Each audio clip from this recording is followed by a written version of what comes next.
오늘은 이사야서 5장 1절로 7절 말씀 살펴보겠습니다.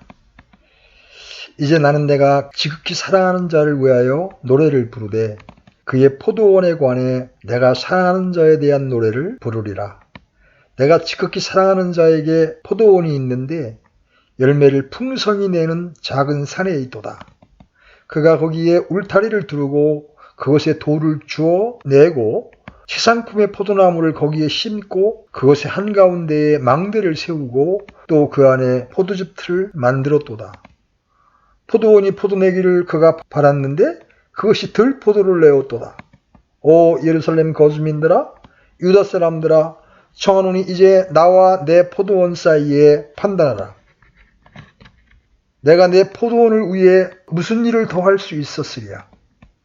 그 안에서 내가 행하지 아니한 것이 무엇이냐. 포도원이 포도내기를 내가 바랐거늘 어찌하여 그것이 들 포도를 내었느냐. 자, 이제 내가 내 포도원에 무슨 일을 행할지 너희에게 말하리라. 내가 그것의 울타리를 제거하여 그것이 먹히게 하며 그것에 담을 헐어서 그것이 짓밟히게 하리라. 또 내가 그것을 피폐하게 내버려 두리니 거기서 가지를 치거나 땅을 갈지 못하고 다만 거기서 찔레와 가시가 올라오리라. 내가 또한 구름들에게 명령하여 그것들이 그 위에 비를 내리지 못하게 하리라. 만군의 주의 포도원은 이스라엘의 집이요 그분께서 기뻐하시는 초목은 유다 사람들이니라. 그분께서 판단의 공의를 바라셨으나 도리어 학대하는 것을 보시며 의를 바라셨으나 도리어 부르짖는 것을 보시는도다. 아멘. 본문 말씀은 이사야 대언자를 세우셨던 당시 이스라엘 자손의 전체적인 상태와 상황에 대한 하나의 시 또는 노래입니다. 대언자들은 매우 실제적인 사람들이었습니다. 우리는 대언자들이 자기의 일을 좋아하기 때문에 그 일을 하기로 결정한 문학가나 시인과 같다고 생각해서는 안 됩니다. 그들은 자기 백성들에게 말씀을 전하라는 하나님의 부르심을 받았던 거죠. 그들은 자기들이 원해서 그 일을 한 것이 아니었습니다. 그들은 자기들의 메시지가 인기 없으리라는 사실을 알았습니다.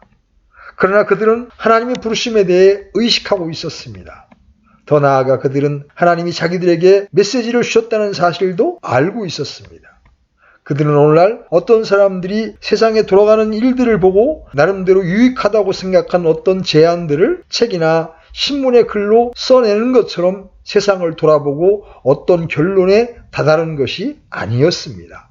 대언자들은 그런 식으로 일하지 않았습니다. 그들은 모든 것이 하나님에 의해 주어진 것이라고 자기들의 글에서 말하고 있습니다. 하나님께서 자기들을 부르셨으며 이 메시지를 백성들에게 전하라는 명령을 그들에게 내리셨던 것입니다. 이것이 바로 이사야가 한 일이었습니다. 그는 자기 나라 백성들에게 말씀을 전했는데 그들의 상태가 왜 이렇게 되었는지를 정확하게 말했습니다. 왜냐하면 그가 이 글을 썼을 때 백성들은 이미 어려움에 처해 있었기 때문이었습니다.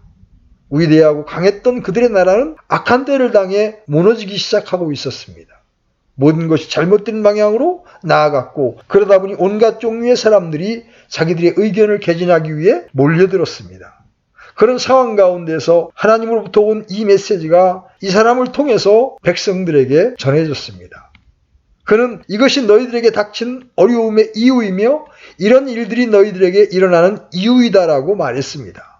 더 나아가서 그는 만약에 그들이 계속해서 회개하지 않고 하나님께 등을 돌린다면 그들에게 어떤 일이 일어날 것인가 하는 것도 예언했습니다.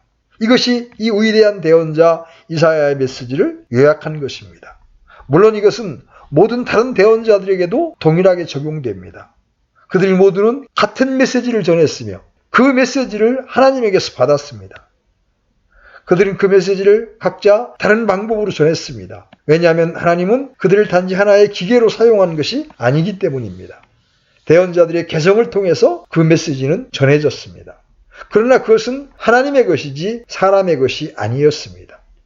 그러나 여기 이 위대한 대언자의 메시지 가운데서 우리는 또한 교회에게 그리고 모든 사람들에게 전하는 하나님의 메시지를 발견해야 합니다.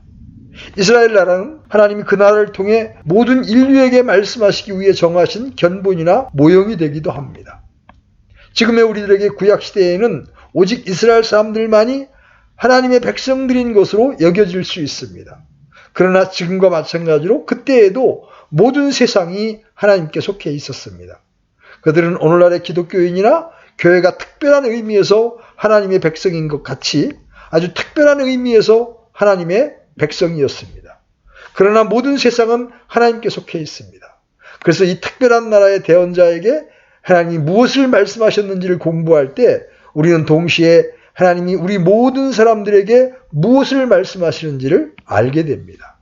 우리가 성경을 읽고 그 내용을 철저히 알게 될 때 발견할 수 있는 굉장한 점은 성경이 아주 현대적이고 첨단의 책이라는 것입니다.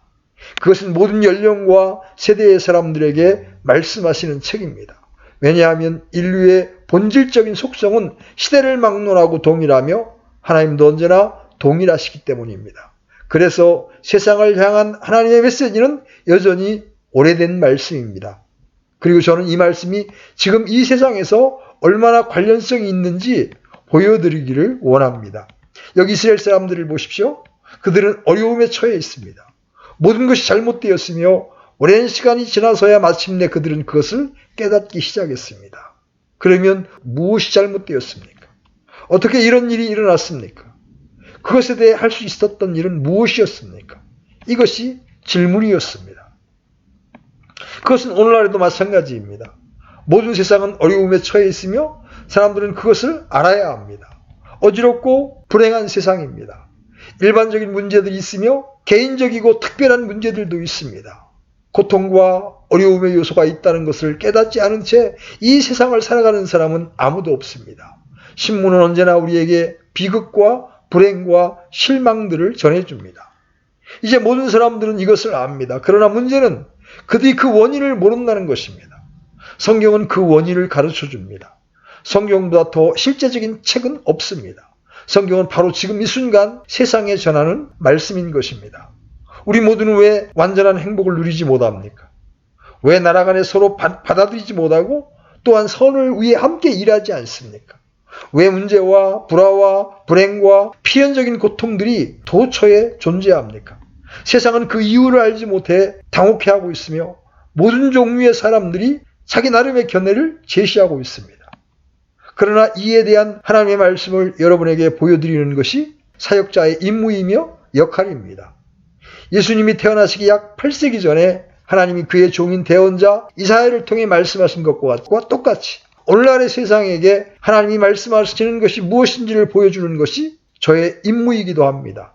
오늘날 세상은 하나님을 전혀 믿지도 않고 만약 믿는다 해도 그 믿음이라는 것이 하나님께 대항해 싸우며 그분께 모든 것에 대한 책임을 돌리며 왜 하나님은 이런 일이 일어나도록 하는 걸까 등등의 많은 투덜거림과 불평의 질문을 하는 것에 지나지 않습니다. 그것은 바로 대언자 이사야 시대의 이스라엘 사람들의 태도였으며 또한 현대인의 태도이기도 합니다. 본문의 메시지는 성경이 처음부터 끝까지를 관통하는 위대한 메시지입니다. 그것은 다음의 질문에 대한 하나님의 대답을 우리에게 해줍니다. 사람들은 무엇이 잘못되어 있습니까? 왜 그들이 현재와 같은 사람들이 되었습니까? 어떻게 그 모든 것을 바로잡을 수 있겠습니까?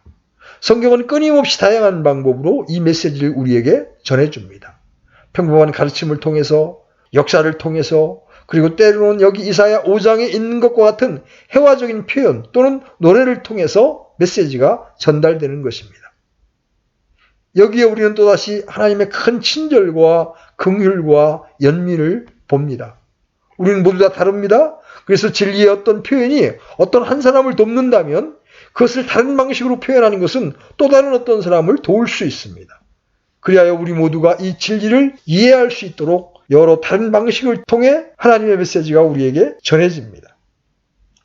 그러면 이 특별한 시에서 그 메시지를 살펴보도록 합시다. 이사야는 자신이 쓴 이 훌륭한 책의 다른 부분에서는 솔직하고 평범하며 분명하게 진리를 말했습니다. 그러나 여기서는 노래를 썼으며 언어의 그림을 그렸습니다. 그것은 혼자서 포도원을 만든 어떤 한 사람에 대한 그림이었습니다. 그 사람은 아주 열매가 많이 나는 비옥한 땅에서 자신이 찾아낼 수 있는 가장 좋은 장소를 골랐습니다. 그는 모든 돌을 골라냈으며 울타리를 치고 그 위에 벽을 쌓았으며 망대를 지었습니다. 그리고 그는 최상의 포도를 심었으며 가장 좋은 수확을 기대하고 있었습니다. 그러나 안타깝게도 그가 얻은 것은 즙이 많고 달콤한 좋은 포도 대신에 들포도뿐이었습니다. 여기서 이사야는 왜 이런 일이 일어났는지를 설명하고 이 사람이 그것에 대해 어떻게 할 것인가를 말하고 있습니다. 그는 언어의 그림을 그리고 시를 쓴 후에 그것을 적용하며 말합니다. 7절 보십시오. 만군의 주의 포도원은 이스라엘의 집이요 그분께서 기뻐하시는 초목은 유다 사람들이니라. 그분께서 판단의 공의를 바라셨으나 도리어 학대하는 것을 보시며 의를 바라셨으나 도리어 부르짖는 것을 보시는도다. 저는 이 시가 온 인류와 관련된 성경의 위대한 메시지를 완벽하게 대표하는 것임을 보여드리고자 합니다. 이것은 오늘날 세상을 향한 기독교 복음의 메시지이며 하나님의 구원의 메시지입니다. 그리고 이것보다 더 절박하게 관련이 있는 것은 없습니다. 여기 이 노래에서 대언자는 사람들이 어떤 상태이며 왜 그와 같은지 알게 하기 위해서 먼저 일반적인 그림을 그렸습니다. 자세한 것은 나중에 묘사할 것입니다. 또한 이사야는 그 결과를 보여주며 거기로부터의 구원과 탈출의 희망도 보여주고 있습니다. 세상의 문제는 무엇입니까? 왜 모든 것이 지금과 같은 상태입니까? 성경은 처음부터 끝까지 다음의 대답만을 제시하고 있습니다. 첫째로 사람들은 궁극적으로 자기 자신에 대한 참된 진실을 알지 못하며 또 믿지도 않을 것이기 때문에 어려움에 빠진 것입니다. 이 말은 현대인들에게 거의 터무니없는 소리로 들릴 것입니다. 왜냐하면 지금까지 살았던 어느 누구보다도 더 많은 지식을 가지고 있다는 것이 현대인의 자랑이기 때문입니다. 그러나 사실 사람들의 주된 문제는 지금도 그들이 자신들에 대해 지독히도 무지하다는 것입니다. 그것은 또한 언제나 이스라엘 사람들의 문제였습니다. 이스라엘은 하나님이 그분 자신을 위해 만든 나라였습니다. 이 세상에 다른 나라들도 있었지만 그러나 정해진 시간에 하나님이 갈대아 우리에 사는 아브라함이라는 사람을 택해서 그를 불러내셨습니다. 하나님께서 내가 네게 말하기를 원하노라. 내가 네게 메시지를 주기를 원하노라. 내가 너에게 나를 위한 한 나라, 한 민족을 만들기를 원하노라고 말씀하셨습니다. 그리고 그분은 그렇게 하셨습니다. 그러므로 이스라엘 나라는 모든 다른 나라와 달랐습니다. 그러나 그들이 그 진리를 결코 깨닫지 못했으므로 계속적인 문제가 발생했습니다. 그들은 자기들에게만 있는 이 독특함을 좋아하지 않았습니다. 그들은 책임도 좋아하지 않았습니다. 그들은 십계명과 도덕률을 좋아하지 않았습니다. 그들은 다음과 같이 말했습니다. 왜 우리는 다른 모든 사람들이 하는 것을 할 수 없는가? 다른 사람들은 안식일을 지킬 필요도 없고 그들이 좋아하는 것은 무엇이든지 먹을 수 있으며 누구와도 결혼할 수 있다. 왜 우리는 언제나 달라야 하는가? 그것이 그들의 끊임없는 문제였습니다. 그들은 자신들이 누구이며 한 나라와 민족으로서 자신들의 독특성을 결코 깨닫지 못했습니다. 이 문제는 지금까지 인류의 주된 문제로 남아 있습니다. 인류는 그들 자신에 관한 진리에 대해 무지합니다. 그 진리가 무엇입니까? 거기에 대한 대답이 이 노래에 주어져 있습니다. 사람들은 하나님에 의해 창조되었습니다. 자신을 위해 포도원을 만든 사람처럼 하나님도 자신을 위해 사람들을 만드셨습니다. 이제 여러분은 이것이 기본 유지라는 것을 알 수 있을 것입니다. 사람이 그저 동물에 지나지 않습니까? 사람이라는 존재가 어떤 맹목적인 힘이 원형질에 가해져서 그 결과로서 마침내 형성된 그런 존재입니까? 사람 외에는 아무것도 없으며 사람을 초월한 어떤 것도 없습니까? 아니면 그들은 전능하신 하나님이 그분의 기쁨과 즐거움을 위해 창조하신 독특하고 절대적으로 특별한 존재입니까? 사람들은 어떤 생물학적인 우연의 결과입니까? 아니면 하나님의 창조의 극치입니까? 물론 성경에서는 두 번째가 진리라고 말씀하십니다. 그러면 완벽하게 잘 묘사된 이 이사야의 그림에서 자세한 부분을 살펴보도록 합시다. 우리는 포도원에 대하여 이렇게 설명해 놓은 것을 봅니다. 땅을 파서 돌을 제하고 최상품 포도나무를 심었었도다. 이것은 창조에 대한 얼마나 멋진 그림입니까? 이것은 또한 인류를 위해 세상을 만드신 하나님에 대한 얼마나 훌륭한 비유입니까? 본문에서 남자는 아주 비옥한 땅을 골라 완전하게 그 땅을 손질해 놓고 최상품 포도나무를 심었습니다. 이것은 창조를 묘사하는 그림이며 인류의 창조에 대해서 창세기 시작 부분에서 말씀하신 것의 우화입니다. 하나님께서 이르시되 우리가 우리의 형상으로 우리 모양에 따라 사람을 만들고, 최상품 포도나무. 인간은 그저 하나의 동물이 아닙니다. 동물의 발달에 대해 사람들이 어떤 견해를 가지고 있던 그것은 아무 상관이 없습니다. 사람은 물론 육체를 가지고 있으며 동물과 어떤 연관이 있는 것은 사실입니다. 그러나 사람을 사람답게 만드는 것은 시상품의 어떤 것이 사람에게 있다는 사실입니다. 창세기 2장 7절입니다. 하나님께서 땅에 흙으로 사람을 지으시고 생명의 숨을 그의 콧구멍에 불어넣으시니 사람이 살아있는 혼이 되니라. 하나님이 자기의 성품, 자기의 어떤 것, 즉 최상품 포도나무를 사람들에게 불어 넣으셨습니다. 남자와 여자는 하나님의 형상과 모양을 따라 만들어졌습니다. 이것만으로 인간에 대한 모든 인기 있는 이론을 거부할 이유가 됩니다. 다른 모든 이론들은 인간에 대한 모욕입니다. 그 이론들은 사람들의 가치를 절하시킵니다. 그러나 여기에서 사람들을 보십시오. 하나님의 도장이 새겨져 있으며 그 영혼에 하나님의 형상이 있는, 하나님의 형상과 모양대로 만들어진 사람들의 위대성과 독특성을 보십시오. 또 다른 한 가지를 강조하겠습니다. 하나님은 이사야서에서 열매를 풍성히 내는 작은 산이라고 말하는 곳에 사람을 두었습니다. 그리고 땅을 파서 돌을 제했습니다. 이것은 하나의 시이며 사람들은 이 언어의 그림을 좋아합니다. 그렇지 않습니까? 사람들은 긴 설교를 읽거나 들을 수 없다고 말합니다. 그러나 그들은 그림으로부터 무언가를 얻을 수 있습니다. 그래서 저는 여러분 앞에 이 그림을 들고 있습니다. 여기 어떤 곳에 사람이 있습니다. 그곳이 어디입니까? 낙원입니다. 열매를 풍성히 내는 산이며 완전한 환경입니다. 이 세상은 처음에 지금의 상태와 같지 않았다고 말하는 것은 성경의 가장 주된 주장입니다. 지금 우리가 보는 이 세상은 타락한 세상입니다. 하나님은 그분 자신의 형상대로 남자와 여자를 만드셨고 그들을 낙원에 두셨습니다. 이 최상품 포도는 성장과 생산을 자극하기에 모든 것이 가장 좋게 꾸며진 환경에 상상 가능한 최상의 땅인 심히 기름진 산의 남방을 향하여 심기였습니다. 하나님께서 그들을 만드셨으며 낙원에서 가장 완벽한 장소에 있게 되었습니다. 이제 우리는 왜 세상이 지금과 같은지 이해하려고 해야 합니다. 대답은 세상이 이와 같은 상태로 되었다는 것입니다. 원래 이렇게 만들어지지 않았으며 또한 이렇게 되어서도 안 되는 것입니다. 이 세상은 잘못되었고 타락했으며 사악합니다. 우리는 여기에서 한 가지 사실을 주목해야 합니다. 본문에서 말하기를 그가 한가운데에 망대를 세웠다고 합니다.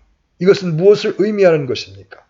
고대 포도밭에 있는 망대의 목적은 포도원의 주인이 거기에 가고 싶을 때 가서 둘러보고 거기서 자라고 있는 좋은 열매들을 보며 즐기는 것이었습니다. 그가 하룻밤 묵기를 원하면 그는 그 망대에 들어갈 수 있었습니다. 그는 거기서 식사할 수 있었고 잠도 잘 수 있었으며 하고 싶은 어떤 것이든 할 수 있었습니다. 그는 자기 자신의 편리를 위해 포도밭 가운데 망대를 세웠습니다. 망대는 또한 보호 등의 목적으로 사용되었지만 그것의 주된 목적은 그가 거기에서 시간을 보내며 즐기기 위한 것이었습니다. 이것은 우리가 들었던 인간의 기원에 대한 얼마나 완벽한 묘사입니까? 하나님이 자신의 형상대로 사람을 만들고 그를 낙원에 두셨습니다. 그리고 거기에 오셔서 그와 얘기를 나누고 그와 교제하셨습니다. 사람은 하나님의 친구였습니다. 이것이 우리에게 주어진 그림의 의미입니다. 위대한 하나님이 자신을 위해 남자와 여자를 만드셨는데 그 이유는 그들이 하나님과 함께 교제를 나눌 뿐 아니라 그분 또한 그들과 함께 교제를 나눌 수 있게 하시기 위해서였습니다. 그분은 자신의 기쁨과 영광을 위해 그들을 만드셨으며 그들을 낙원, 동산 가운데 두셨습니다. 그러면 하나님은 그들에게 무엇을 기대하셨을까요? 그 대답은 전부 여기 있습니다. 이사야의 그림에서 그는 그들에게 열매 맺기를 기대하셨습니다. 적용한다면 그분은 정의를 의미하는 공평을 바라셨으며 진리와 거룩한 삶을 의미하는 의로움을 바라셨습니다. 명백히 이것은 오늘날 매우 중요한 문제입니다. 소위 탈선과 불륜의 문제에 대해 어떤 것을 읽지 않고서는 신문을 볼 수가 없을 정도입니다. 따라서 현대 세상 앞에 놓인 전체적인 질문은 이것입니다. 도덕이란 무엇인가? 우리는 어떻게 살아야 하는가? 이 시대에서 삶을 위한 기본적인 법칙은 의문시되고 있습니다. 결혼이 신성하며 구속력이 있는 어떤 것입니까? 아니면 그렇지 않습니까? 정절이라는 것이 있습니까? 없습니까? 이러한 질문은 사람이 무엇인가에 대한 근본적인 질문을 제기하지 않고는 제기할 수 없습니다. 사람이 결국 동물에 불과합니까? 동물들이 정글이나 농장에서 행동하는 방식으로 사람들도 행동할 것을 예상해야 합니까? 자연계에는 상대를 가리지 않는 난잡한 성행위가 있습니다. 그러면 사람이 그렇게 해도 괜찮습니까? 사람이 동물에 불과하다면 왜 안 됩니까? 이 모든 것에 대한 대답은 사람이 무엇인가라는 질문에 대한 성경적인 대답에서 발견됩니다. 사람이 어떤 존재인가를 인식한 후에야 두 번째 질문을 제기할 수 있습니다. 그들이 해야 할 일은 무엇인가? 그들은 어떻게 살아야 하는가? 이에 대한 대답은 상당히 분명합니다.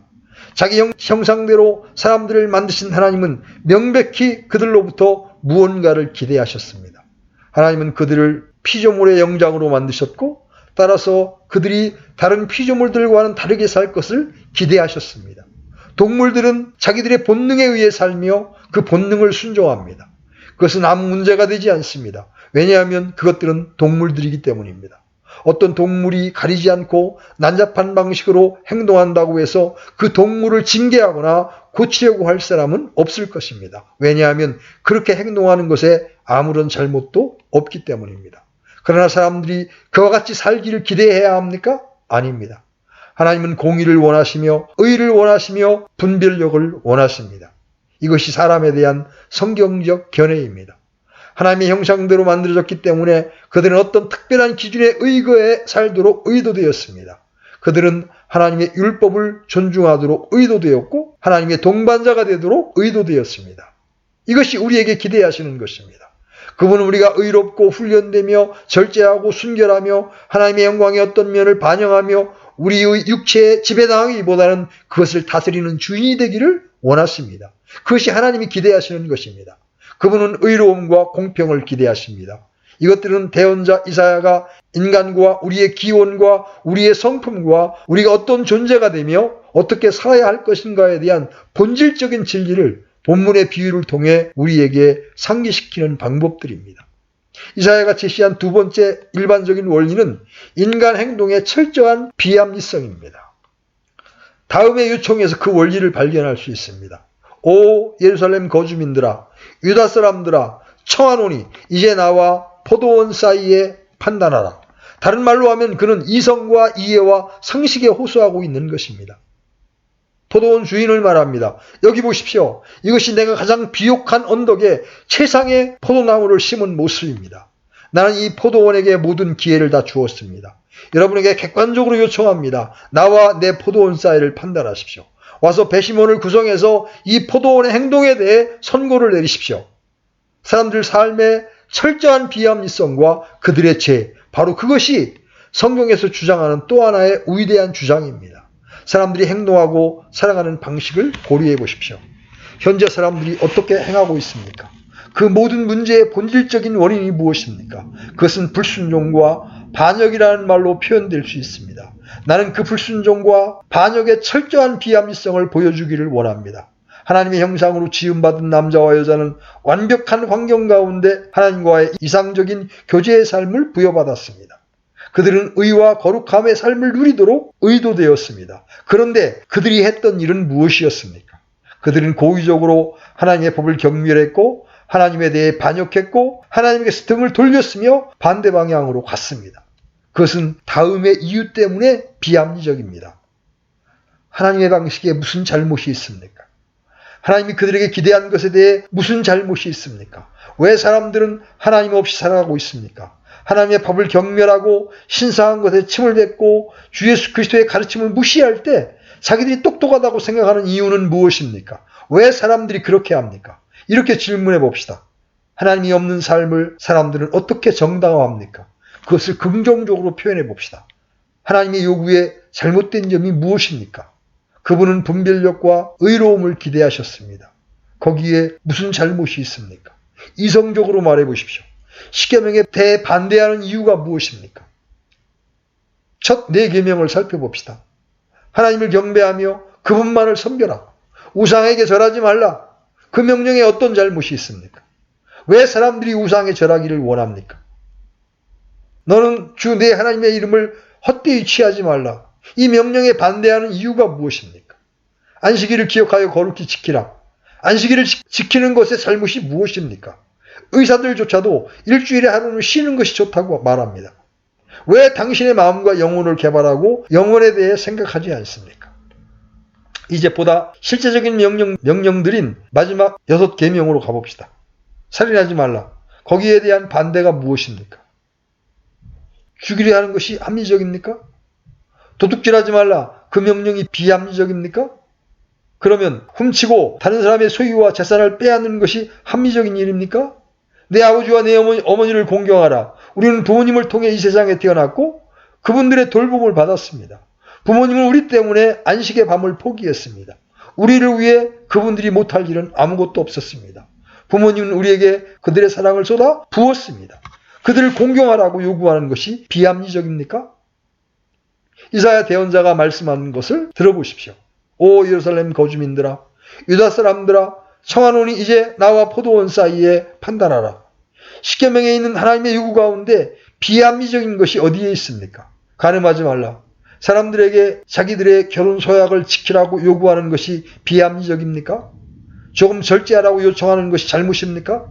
한 남자에게 다른 남자의 아내를 탐내지 말며 그 남자의 가족을 화나게 하지 말고 그들에게 파탄과 파괴를 가져다 주지 말라고 요구하는 것이 잘못입니까?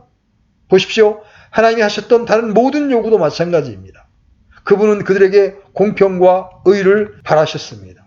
십계명, 도덕법, 산상수훈, 그것에 무엇이 잘못되었습니까? 만약에 이 세상의 모든 사람이 십계명과 산상수훈을 지킨다면 전쟁의 위험이 없을 것이며 무기를 만드는 사람도 없을 것이고 어떠한 국제적 긴장도 없을 것입니다. 오늘날 우리가 직면하고 있는 모든 도덕적인 문제들도 없을 것이며 어떤 우연회를 세울 필요도 없을 것이고 결혼생활과 가정생활의 파괴와 그에 따르는 모든 불행과 비참함도 없을 것입니다. 인류는 미쳤습니다. 이런 삶은 정신 이상입니다. 비합리의 정점입니다.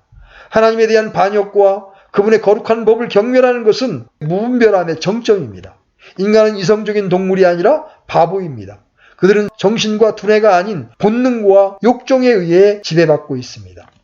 그리스도의 탄생 800년 이전에 그려진 고대의 그림인 이사야 5장에 그 모든 것이 다 있습니다. 세 번째 요지는 인간 행동의 너무나 명백한 특징인 타락입니다.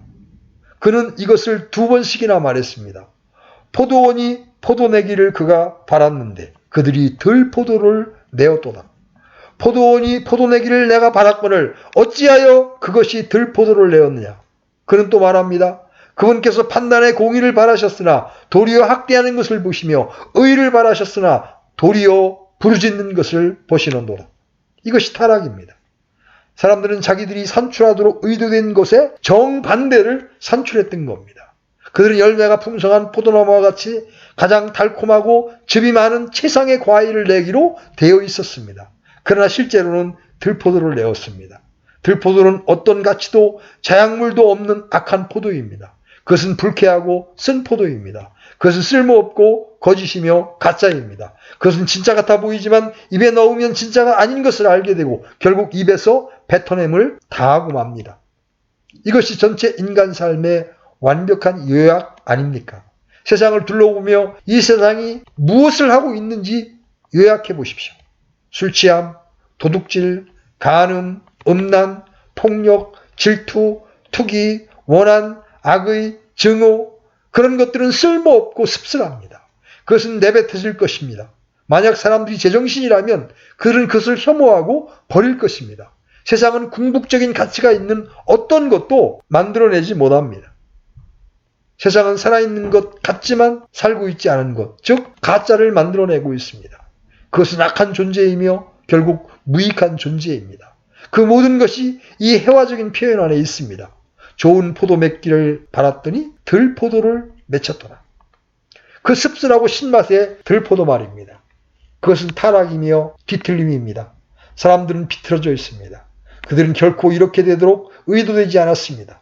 그들은 바르고 깨끗하고 거룩하며 하나님의 영광을 위해 의의 열매를 맺도록 의도되었습니다. 지금 우리가 보는 것은 가짜이며 사회의 모든 계층에서의 어두움이며 불결함입니다. 그러나 그보다 더 나쁜 상황이 있습니다.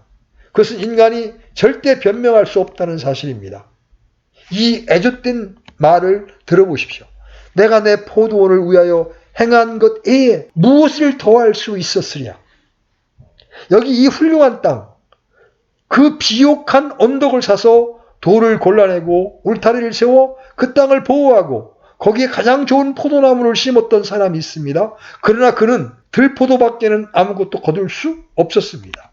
그래서 그는 모든 구경꾼들의 이성에 호소합니다. 말해보십시오. 이성적으로 판단할 때 무엇인가를 하지 않았다고 나를 송사할 수 있습니까? 이 포도원의 복지와 안녕을 위해 해야 할 모든 것을 내가 다 하지 않았습니까? 내가 더 했어야 할 일이 있습니까? 그의 질문에 대한 대답은 아무것도 없다입니다. 그 대답은 현재의 죄와 거짓 가운데 있는 사람들이 결코 변명할 수 없다는 뜻입니다. 하나님이 이미 하셨던 일 외에 무엇을 더 할 수 있습니까? 성경은 하나님이 우리를 위해 행하셨던 일들의 기록입니다. 그분은 이 위대한 책을 통해 우리 모두에게 말씀하시며 질문하십니다. 내가 행한 것 외에 무엇을 더할 것이 있었으랴. 그분은 인간을 완벽하게 지으셨습니다. 그리고 완벽한 환경을 주셨습니다. 그분은 사람에게 내려오셔서 그들과 교제하셨고 그들에게 복 주셨으며 그들에게 필요한 모든 것을 주셨습니다. 무엇을 더 주셔야 했습니까?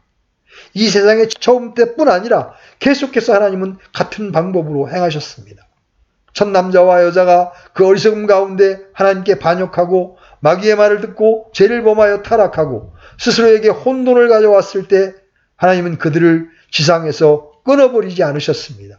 그분은 좋다. 너희들이 그렇게 했기 때문에 이제 너희는 끝났다라고 말씀하지 않으셨습니다.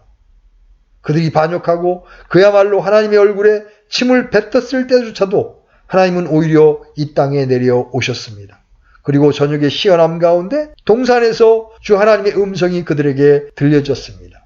그분은 그들을 방문하셨고 그들에게 말씀하셨을 때도 단지 책망만을 한 것이 아니라 오히려 가장 영광스러운 약속을 주셨습니다.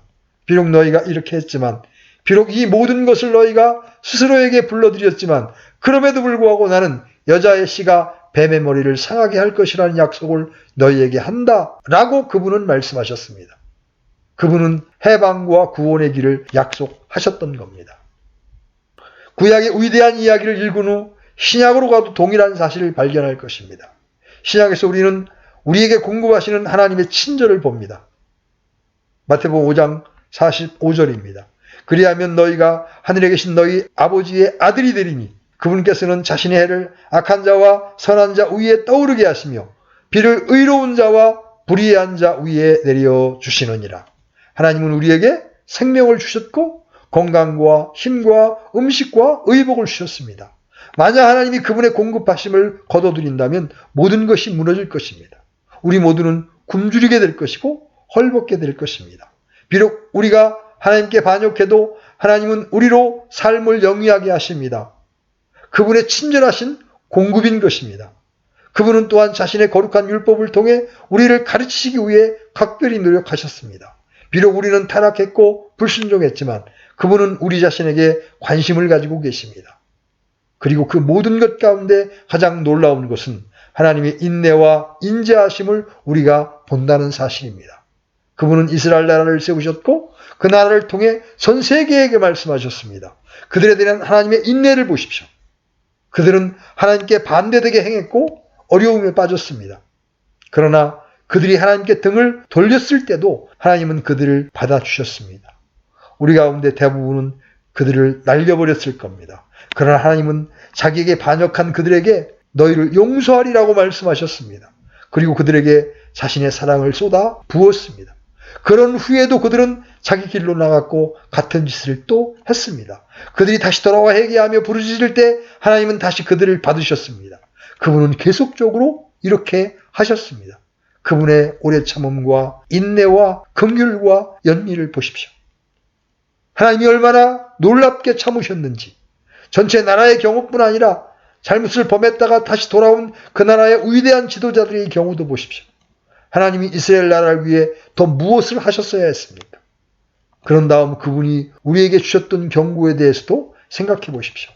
영리한 사람들은 이렇게 말하고자 하는 유혹을 받습니다. 그렇지만 나는 몰랐어요. 내가 어떻게 알 수 있겠습니까? 내가 어떤 지침만 받았다면, 내가 어떤 경고만 받았다면 이렇게 말합니다. 그러나 그것은 거짓말입니다. 성경은 경고로 가득 차 있습니다. 하나님은 첫 남자와 여자가 타락하기 전에 그들이 죄를 지으면 그 벌을 받을 것이라고 미리 말씀하셨습니다. 그들은 경고를 받았던 겁니다. 그 후로 하나님은 우리 인류에게 계속 경고를 하고 계십니다. 그분은 말씀만이 아니라 사람들에게 어떤 일이 일어나도록 허락하심으로써 경고하고 계십니다. 하나님이 무엇을 더 하실 수 있습니까? 내가 무엇을 더 할 수 있었으랴? 하나님은 이 포도원의 비유에서 질문하십니다. 하나님께서 세상을 이처럼 사랑하사 독생자를 주셨으니 이 세상과 사람들에 대한 하나님의 관심은 너무도 커서 때가 참에 하나님이 그 아들을 보내사 여자에게서 나게 하시고 율법 아래 나게 하셨습니다. 그분은 종들과 대언자들과 교사들을 보내셨습니다. 그리고는 이런 식으로 말씀하셨던 겁니다. 나는 내가 할 수 있는 가장 큰 일을 할 것이다. 나는 그들 가운데 나의 독생자를 보낼 것이다. 그분은 그렇게 말씀하셨습니다. 하나님의 아들은 베들레헴의 아기로 탄생하셨습니다. 그분은 사람이 되셨고 이 세상에 사셨으며 자신을 향한 죄인들의 모순된 행동을 견디셨고 보통 사람들의 삶을 공유하셨습니다. 그리고 마침내 그분은 그들의 죄를 친히 지셨습니다. 그분은 그들의 허물을 인하여 매를 맞으셨고 그들의 구원을 위하여 자기 생명을 들이셨습니다. 하나님은 그 애틋한 사랑의 마음을 비우셨고 자신이 너무도 사랑하는 독생자를 보내셨습니다. 그리고는 죄를 알지도 못한 자로 우리를 대신하여 죄를 삼으셨습니다. 그분은 자기 아들을 죽음, 즉 십자가의 잔인한 죽음과 수치를 당하도록까지 그 아들을 우리에게 주셨습니다. 그리고 그 십자가를 가리키시며 온 세상에 말씀하십니다. 내 아들을 믿어라. 그러면 너희 모든 죄를 용서할 것이다. 빽빽한 구름에 사라짐같이 사라지게 할 것이다. 너희를 나와 화목케 할 것이며 새 성품과 새 출발과 새 탄생을 너희에게 주겠다. 나의 성령도 너희 안에 둘 것이다. 너희를 온전케 하며 결국에는 너희를 영원한 영광 가운데 내게로 영접할 것이다. 나는 이 모든 일을 아무 대가도 받지 않고 할 것이다. 그저 나의 아들만 믿어라. 하나님조차도 무엇을 더 할 것이 있었겠습니까? 그것은 그분 자신의 질문입니다. 내가 내 포도원을 위하여 행한 것 외에 무엇을 더 할 것이 있었으랴? 그분은 모든 것을 하셨습니다. 따라서 사람들은 어떤 변명의 여지도 없습니다.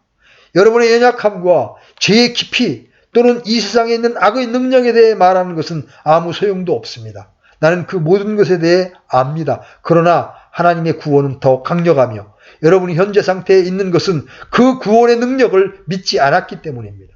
여러분은 어떤 핑계거리도 없습니다. 그렇기 때문에 오직 한 가지 남은 것은 하나님의 거룩한 율법을 깨뜨렸을 뿐 아니라 거저주시는 구원의 은혜로운 선물과 하나님의 은혜를 거부한 반역적이고 어리석은 사람들에 대한 하나님의 심판입니다. 이 무서운 말씀을 들어보십시오. 자, 이제 내가 포도원에 무슨 일을 행할지 너희에게 말하리라. 내가 그것의 울타리를 제거하고 그것이 먹히게 하며 그것의 담을 헐어서 그것이 짓밟히게 하리라. 또 내가 그것을 피폐하게 내버려 두리니 거기서 가지를 치거나 땅을 갈지 못하고 다만 거기서 찔레와 가시가 올라오리라. 내가 또한 구름들에게 명령하여 그것들이 그 위에 비를 내리지 못하게 하리라. 이스라엘에게 실제 이런 심판이 내려졌죠? 또 우리 인간에게도 마찬가지입니다. 이 세상이 하나님의 율법과 그 아들과 그분의 거저주시는 온전한 구원을 거절했기 때문에 하나님은 그분의 복을 거두신 것입니다. 그분이 구름을 두셔서 이 땅에 더 이상 비가 오지 않는다는 것입니다. 하나님의 율법을 거부하고 그리스도 안에서 주시는 사랑의 선물을 거절하면서 하나님의 복을 기대합니까? 만일 그렇다면 그것은 미친 짓입니다. 오늘날 온 세상이 이 지경인 것은 하나님이 그분의 복을 거두고 계시기 때문입니다. 이 세상은 복을 받을 아무런 권리가 없습니다. 그러나 하나님은 거기서 멈추시지 않으셨습니다. 그분은 자신의 보호하심과 악에 대한 억제를 두셨습니다. 내가 그것의 울타리를 제거하여 그것이 먹히게 하며 그것의 담을 헐어서 그것이 짓밟히게 하리라. 이 세상에서 우리는 악한 세력들과 악한 영들에게 둘러싸여 있습니다. 하나님 한 분만이 그들보다 더 강하시며 그들을 물리치시며 우리를 보호하실 수 있습니다. 하나님을 거부해 보십시오. 악한 영들이 올 것입니다. 그들은 오늘날에도 우리에게 쳐들어오고 있습니다. 인간의 모든 대적들은 강하고 무서운 힘, 즉 악과 죄와 더러움과 애설과 음험의 힘으로 우리를 공격하고 있습니다. 악에 대한 종교의 억제들도 사라졌고 성령의 억제도 거두어지며 악의 세력들이 홍수처럼 밀려옵니다. 우리의 도덕적인 혼란은 점점 증가되고 있습니다. 사람들이 하나님의 보호를 필요로 하지 않는다고 말했기 때문에 하나님은 그 보호를 거두십니다. 그뿐입니까? 하나님은 또 내가 그것들을 피폐하게 내버려 두리니라고 말씀하셨습니다. 그저 보호를 거두는 차원을 넘어선 것입니다. 그분은 포도원을 폐허로 만들 것입니다. 나는 이 말씀을 사람들이 반역의 상태에 머무르면서 동시에 이 세상에서 성공하고 행복하도록 하나님이 허용치 않을 것이라는 뜻으로 해석합니다. 내 하나님께서 이르시되 사악한 자에게는 평강이 없다 하시는도다. 따라서 부와 지식과 세련됨을 지닌 우리의 현대 세상은 산지옥입니다. 왜 그렇습니까? 하나님이 이 세상의 형통을 허락치 않을 것이기 때문입니다. 하나님은 이 세상을 폐허로 만들 것입니다. 처처에 역병과 귀근과 전쟁이 발생할 것입니다. 우리의 목전에서 그렇게 행하실 것입니다. 인생은 이와 같이 되도록 의도되지 않았었습니다. 그것은 영광스러운 포도원과 같이 되게 되어 있었습니다. 그러나 우리가 보는 것은 가시와 찔레나무와 덤불과 그 모든 것들의 두려움, 즉 고통과 고난과 번민입니다. 이것이 현대 세상의 그림입니다. 지금까지 이사야의 이 노래를 함께 살펴보았습니다. 우리는 이 본문이 하나님이 지금 이 세상에 말씀하고 계신 것임을 보았습니다. 이 모든 것의 끝은 무엇입니까?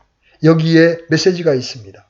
개인적이든 집단적이든 사람에게는 오직 한 희망밖에 없습니다. 그것은 죄의 비합리성을 인식하고 어떠한 변명의 여지도 없음을 인정하며 참회와 뉘우침 가운데 하나님께 돌아가는 것입니다. 가서 그 죄를 인정하고 고백하며 하나님께 말씀드리는 것입니다. 모든 것에 대해 제가 잘못되었음을 이제 봅니다. 제 자신에 대해 또 다른 사람에 대해 저는 잘못했습니다. 저는 하나님에 의해 지음받았고 하나님을 위한 존재로 의도되었습니다. 저는 주님 없이 살 수 없는 존재입니다. 저는 어리석은 바보이며 정신이 나간 미친 자였습니다. 오 주님 제게 긍휼을 베풀어 주시옵소서. 여러분 이렇게 회개하고 하나님께 가서 여러분의 죄를 자복하셔야 합니다.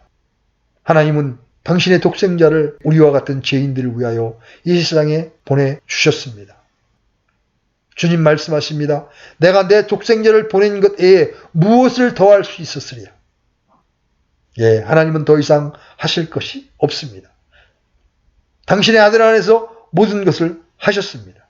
이제 우리가 할 일은 주님 앞에 우리 자신을 낮추고 그분의 아들을 믿고 그분의 아들을 생명 삼아서 이제 하나님이 기뻐하시는 공평과 거룩함을 이루며 이 땅에서 주님을 기쁘시게 하는 존재로 살아가는 것입니다. 최상품의 포도나무답게 단포도를 내면서 살아가는 것입니다. 혹시 우리가 여전히 들포도를 내면서 주님을 불편하게 하고 있는 것들이 있다면 이 시간 돌이켜서 회개하시고 하나님께서 의도하신 대로의 목적하신 대로의 그런 존재로